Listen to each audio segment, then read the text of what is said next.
Welcome to this episode of the Biology of Trauma podcast. I'm your host, Dr. Aimie. In this episode, we're exploring why so many people can feel stuck in survival mode despite doing all the work. Now, this episode was inspired by a question from Jane, who left a comment on the show notes from last week's podcast episode on attachment pains. She wrote, Dr. Aimie, but I've done everything. Therapy, meditation, healing modalities, but I still, most of the time, feel like I'm surviving and not thriving. What am I missing? Jane, this was me as well. I experienced this. There was a time when I was lost. I felt I was doing all the right things, thinking I was doing everything right, and yet not getting the life or the health and the change that I wanted. So that's what this episode is on. I'll be sharing what I've learned as I've studied the nervous system and the roadmap that gave me a way out. And I'll be answering your question at the end of the episode, Jane.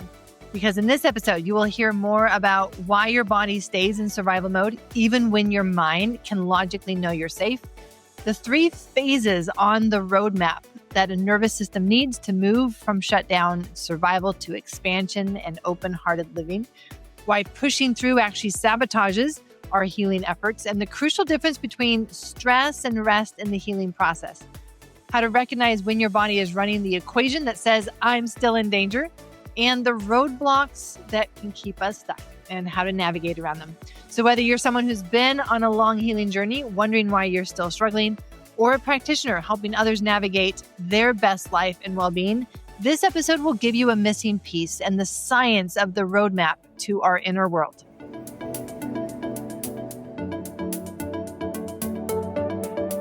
Why would we need a roadmap to our inner world? Well, many who come through my courses say, Dr. Aimie, this is scary. I don't want to feel my body. I don't want to sit and connect with my body. Why would I want to do that? I don't like my body. My body is the problem. My body's been betraying me. So why would I want to go inside? And so even though our head is not that far from our body, really, it's just this neck that separates the two. My goodness, can that be a hard journey? It can feel like a long distance to go. And for many of us, we've only really lived in our heads. We've only ever thought about things, analyzed things. And so as we come to a journey into our inner world, we need a map. We need a map. Here's where to go. Here are your pit stops along the way. Here's how you know you're on the right path. If you see this sign, that means that you made a wrong turn and you turn around and you get back on the right road. We need a roadmap. Otherwise, we get lost.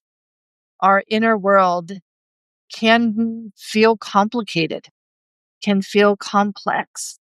And there is a lot of complexity when so much has been stored. And when we go on a journey into our nervous system, there are landmines all around.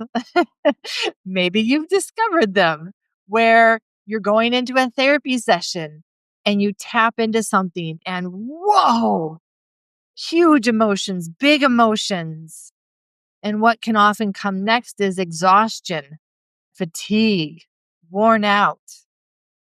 Now we hit a landmine because we didn't have the roadmap. And so the roadmap guides us along the way so that we can safely open up these stored emotions, experiences, and fears in our body. Starting point, where am I now? Reflect back on today. Just today. Reflect on today. How connected have you been with your body? Or how much have you pushed your body? How much have you ignored your body in order to get things done? How much have you done in spite of how your body felt and was telling you, no, let's not do that? Or maybe you're thinking, has my body even been giving me messages? I haven't heard anything. That would be a sign that we're not as connected. So there's a reason why we live disconnected.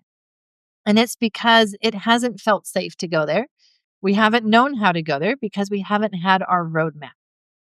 So I want to share with you what is that roadmap, because otherwise we can experience some roadblocks along the way. Let me share with you the roadmap that we're looking at. In order to do this, I want to walk you through what is that trauma response? What is our starting place for being disconnected? And when I look at the steps that our body takes to go into the trauma response, which is when we are disconnected. Yes, it starts with the startle, starts with the stress. This is going to be stress biology. But then something happens. And this is where the disconnect starts to happen. We disconnect when we realize that there's so much that is out of our control. We disconnect when we realize that we don't have the power to change something that's painful in our life. We don't have the power to stop something bad from happening. And when we notice that powerlessness, it causes our body to freeze and then to shut down.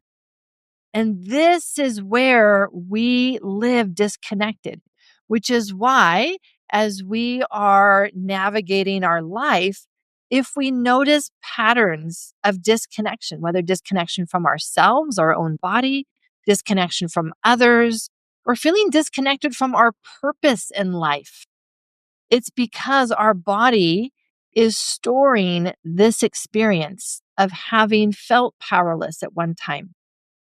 Meaning there are still aspects in which it still feels powerless in our present day today, not just in our past, but today it still feels powerless. And when we have gotten to that point, when we've had that experience of feeling overwhelmed, feeling powerless, feeling all alone, how do we come out of that? How do we actually have our body know that it is safe to come out of shutdown? It may not be what you think, because as we look at the body's trauma response, it is going to go through a very specific sequence based on how it got into that state. Goes through a very specific sequence. It's not random.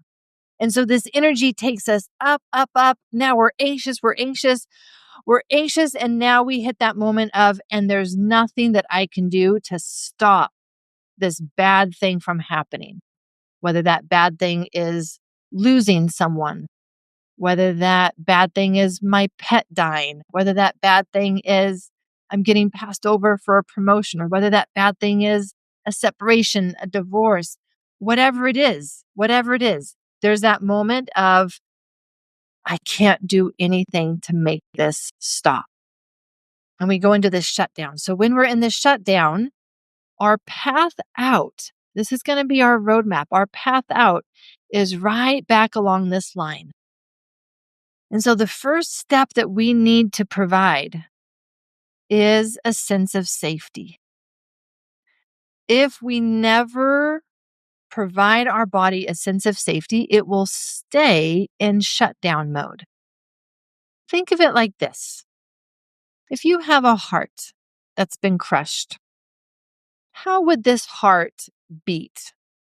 This heart would be beating in ways that would show that it is broken. Maybe it's not beating at all, but it's beating weakly. It's fragile. It's doing its best to just survive, to stay put together. Do these words sound familiar to you?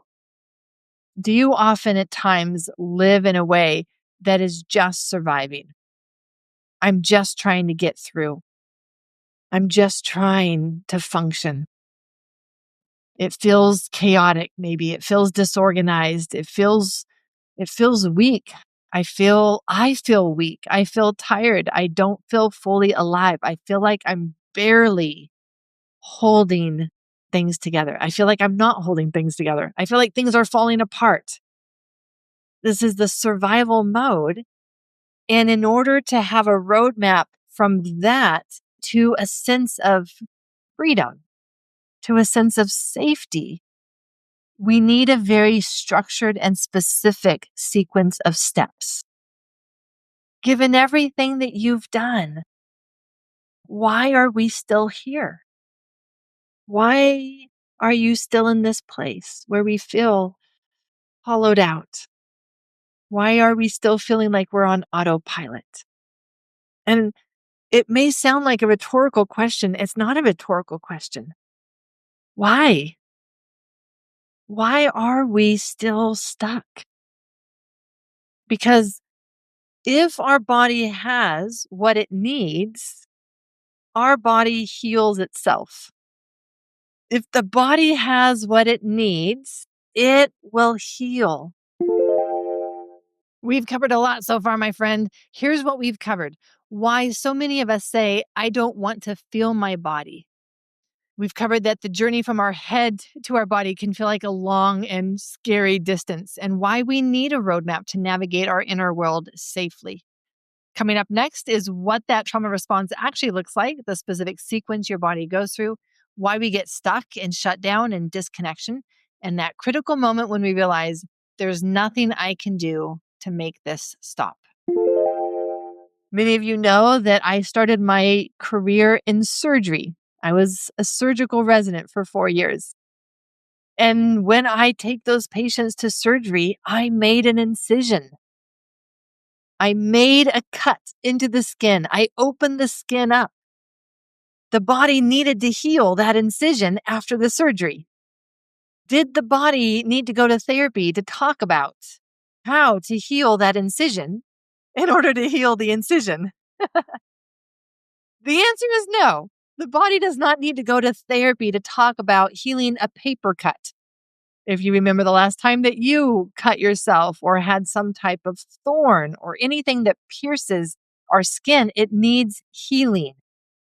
And so when we look at our body and the emotional healing that it has needed, why has it not healed if it's designed to do so? Why did we get stuck here?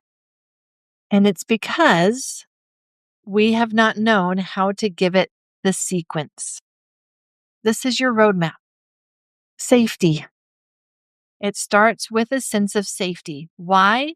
Because if we do not provide our body with a knowing that it is safe, it will still stay shut down, just like a turtle that keeps its head and its feet withdrawn into its shell until it knows that it's safe.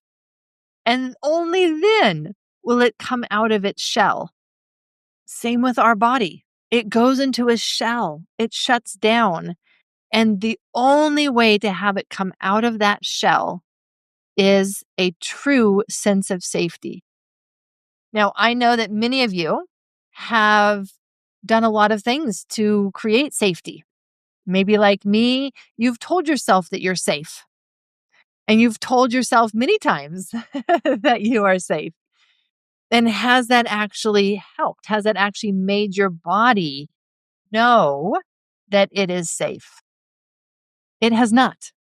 Part of that is because there's a big disconnect between our head and our body, but also because our body operates on information that is more than just information from our thoughts. Our body operates on information, which means that it is constantly running an equation. And for many of us, I'll be honest with you, the equation that it's running happens to tell it that it continues to be in danger. Meaning, this is the equation that is running through your body. Your nervous system is making this equation. And it's telling you, no, we are in threat. We are in danger. Why? Because I don't have the capacity to meet the demands on my life, on my body, on my energy, even just for today. There's a gap. There's a gap between all the things that I need to do and what I'm able to do. There's a big gap between what I need to do and the energy that I have to do it. There's a big gap between what I need to do and the support that I feel that I have to do that. All right, my friend, we have just talked about how your body goes from stress to that moment of I'm powerless, why we end up in shutdown, feeling like we're just surviving, barely holding things together, and the equation that our nervous system is constantly running that can keep telling us we are in danger when we're actually not. Next up is the 3 phases of this roadmap out of shutdown, why pushing through actually can sabotage your healing journey and what to do instead, and how we give our body what it actually needs to heal. Let's talk about that word support for a moment. Do you feel that you have all the support that you need to do well in life right now? Becoming self-reliant on ourselves is not having the support of others. Why is that significant? Because as we follow our roadmap, we will see that that's where we get stuck. That is where we get stuck. Let me go back to our roadmap and show you that. Our roadmap said that we start here in shutdown, feeling disconnected. And so the step 1 is safety to come out of shutdown. But as we trace this path back, guess where we land? We land in stress. What does that mean? That means that we land in this place, this inner world that says, I'm under threat. I need support. When we have support, we can respond to the stress in our life. I want you to see this. This is what happens to most of us every single day. And this is why our bodies get stuck holding on to this fear. When we don't have the support and we are stressed, we feel all alone. I'm getting closer to this critical line of overwhelm. I feel trapped. And I now feel powerless, and I'm going to go back into shutdown and that trauma biology. And this, my friend, is where we get sick. This is how we know that we don't have the support that we need in our life. We keep going back into this place of overwhelm and shutdown, and we get sick. What are your thoughts? What are the thoughts that you have when you have reached that point where you go into overwhelm? What are the thoughts that you recognize that you have? The thoughts of giving up. I'm doomed. I'm powerless. It feels like giving up. I can have the thought of, woe is me. I have the thoughts of, this is all too much. Have you ever had those thoughts? This is all too much. Make it go away. I can't do this anymore. When we have those thoughts, it's just a sign that we are in that shutdown place. It is exhausting. And this is where we reach for things that will help numb us. Why would we reach for things that numb? Because it's so painful to be in a place where we don't like our reality. And so let's pause right there. There's some aspect of your reality that you don't like. And when that reality becomes evident and you can't run away from it, that's when you reach for something that will numb that pain, that fear of, I don't like my reality. What are the things that you reach for in that moment when you're looking around at your life and you say, I can't do this anymore, but I'm trapped because this is my reality. I used to reach for food. I used to reach for TV, movies, sleep. Wait, you too? What? You too? Oh, these are common things that human beings do. These are common things that human beings do. And this is why we can all look at the different things that we do and yet at the same time realize that we all have this aspect in common. And so whether you tend to reach more for the movies and Netflix and scrolling on your phone, I may tend to reach more for food or chocolate. A lot of the patients that I used to work with had addictions, pain pills, sleep pills. Let me just go to sleep because then I don't have to look at the reality of my life. There's so many things that allow us to escape. And that's what it is. It's an escape. And why wouldn't we want to escape?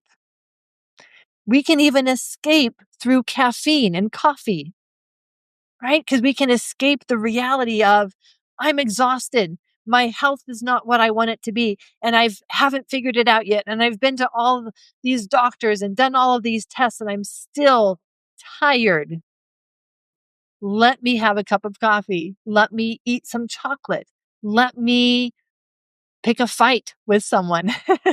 Let me do something to get my energy up to escape my reality. So, roadblocks. What have been roadblocks? These are the common roadblocks as we travel through this roadmap. And again, the roadmap starts with safety and then support. And I'm going to share the last piece to this roadmap. But you will experience roadblocks. Pushing through is a roadblock. That is not actually what brings healing. Pushing through. Why might pushing through actually self-sabotage us rather than help us? Why might pushing through self-sabotage our healing efforts? We were conditioned to push through. That was my childhood, right? Don't cry or I'll give you something to cry about.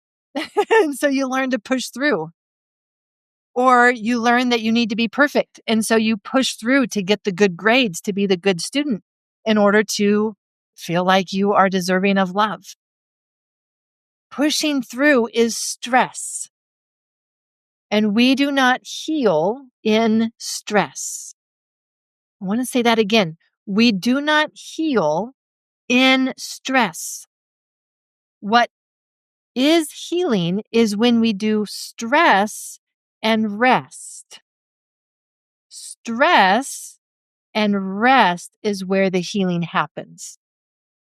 Why do I say that? Well, if we go to the gym or if we exercise, that is a stress. It's a positive stress as long as we don't push ourselves beyond our limit. And then when we rest after the stress, guess what our muscles do? They grow. So we don't want to only stay in calm relaxation all the time. We do want to have some stress. We want to be able to look at our inner world and see, oh, look at that fear that I've been holding. It's stressful. It is stressful to look at our hidden fears. But as long as I can do it in a way that I'm staying attuned and I'm not pushing myself beyond, then I can have that rest that gives me the healing. So pushing through does not allow us the healing. It's the rest. It's allowing our body to come back into that rest.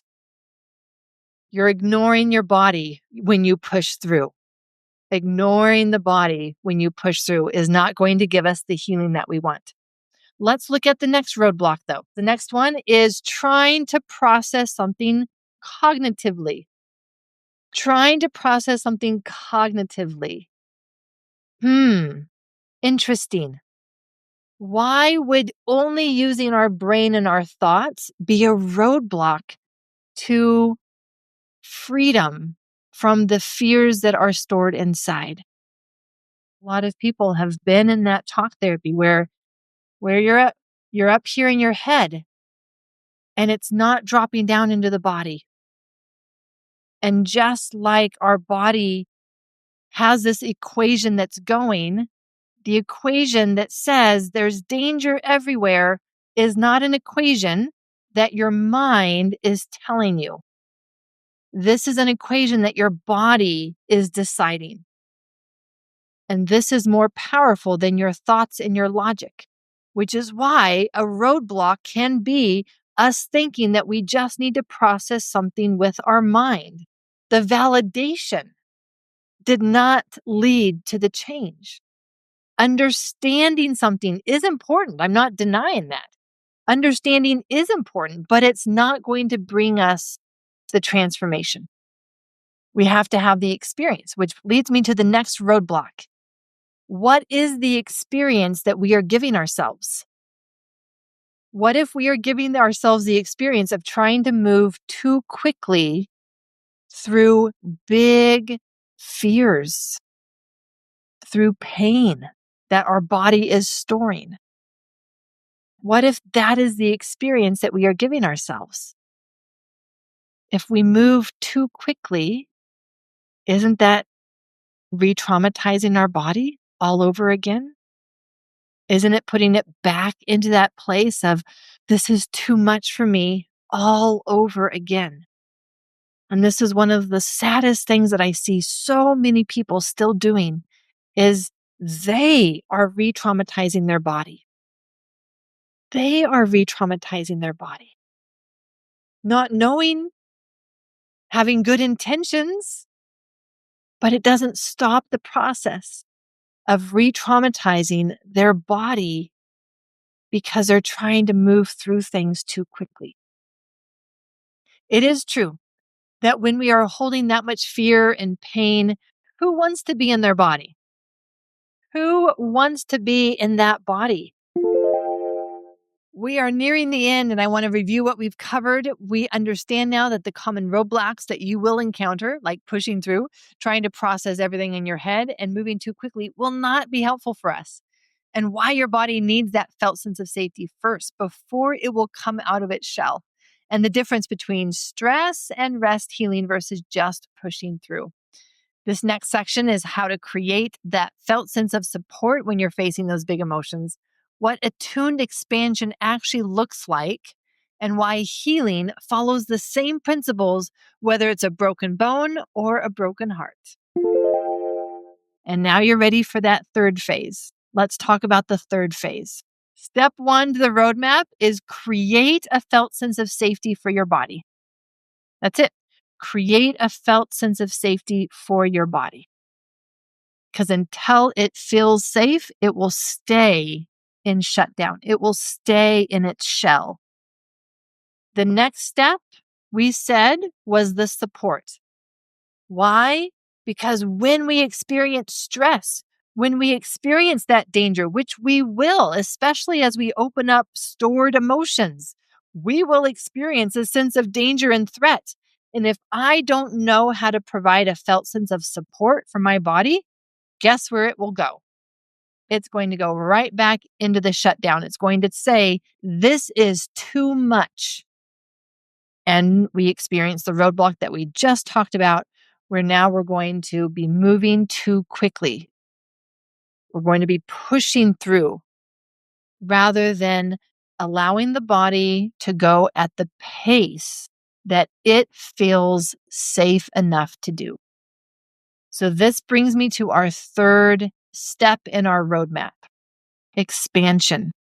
I'm going to add this because this is important. Attuned expansion, meaning I'm asking my body to do something new. That's an expansion. I'm asking it to do something new, to respond in a different way, to use a new tool that before I reach for that food, chocolate, movie, cell phone, let me do a somatic self practice. I'm going to be asking for an expansion, but I'm only going to do it at the pace that my body feels ready. These are the principles of the body. This is what the body needs in order to heal. This is what I led my surgery patients through, which is why it will also apply to everything else in the body. For those of you who've been through a surgery, this is what your body went through to heal that incision. It needed the surgery to be over, first of all. That is a sense of safety. As long as the knife is still there, your body is not healing. But after surgery, you even go to a place in the hospital that's called the recovery room, because this is where your body now is going to have the safety that the surgery is over. The danger is over. Now is your time to come out of shutdown and start your healing process. But it doesn't just need the recovery room and the safety that the surgery is over. It also needs support. What support do you give an incision that needs to be healed? Well, you can put antibacterial cream on it. You can put some gauze over it to keep it clean, to keep it dry. You give it support. And with that support, guess what you do next? For those who have broken a bone, you'll know this step. You actually have to start using that part of your body again. You're not going to heal a broken bone if you never use that leg or that arm or that finger again. That's not healing to never use it again. Well, that's when we start to limp through life, is because we never healed it. The healing process involves, let's put a little weight on this foot. We're going to use crutches, and crutches are the support that we're talking about. We're going to give support, but now we do need to start putting a little weight on it. Are we going to start the healing process by asking a person who's broken their leg to run? What if we ask them to run a marathon? Is that the way to heal a broken bone? That would be the equivalent of moving too quickly. That would be a roadblock. So that is not part of the roadmap to healing. Part of the roadmap to healing is, and I'm gonna say it, you may not like me, but I'm gonna say it. Part of the healing process is that after we've done the safety, after we provided the support, we are going to ask our heart to start opening up again. A heart that stays closed is not healed. We're going to ask our heart to slowly start opening up again. That is what it means to have the attuned expansion. Now, to answer Jane's question, what you're experiencing is actually quite common. And here's what's happening inside. Your body requires a very specific sequence to heal. First, it needs safety. It needs that felt sense of safety, not just the mental understanding, the actual felt sense. Then it needs support as it comes out into the stress response. And finally, it needs attuned expansion, that ability to open up and stay feeling safe enough. The beautiful news is that when we walk the body through this roadmap, healing happens naturally. The body is designed to heal itself when it has everything that it needs. So for those of you who would like to go deeper into this roadmap, I have some resources for you. I can share with you my guide, Steps to Identify and Heal Trauma. It is the roadmap that will go into these details that I shared here. You can find out the details of this roadmap and these phases that I talked about in this 23-page guide. You will also want to check out a few related podcast episodes, like episode 31 with Dr. Evan Hirsch, Am I Tired or Is This Trauma? And episode 116 with Bessel van der Kolk on how trauma rewires your nervous system. A related YouTube video that is on this topic is one that I recorded on what is the first thing we need to address to release stored trauma. Finally, you can also order my book, How the Body Experiences and Holds Fear, Pain, and Overwhelm, and How to Heal It. I am giving away over $400 away in a bundle of bonuses when you pre-order. So I'll have the link for that in the show notes if you want those bonuses. And then, of course, the 21-day journey, if you're actually ready to do the work and learn how to create that felt sense of safety, this is where you start. You start with the 21-day journey. I am here to save you time and money by bringing you practical information that will help you accelerate the healing journey. So please take a moment to subscribe and leave a review. Your feedback is how I know how to improve this podcast, bring you great content, and help others find the information that could change their life as well. I'm your host, Dr. Aimie. Until next time, mwah, lots of love.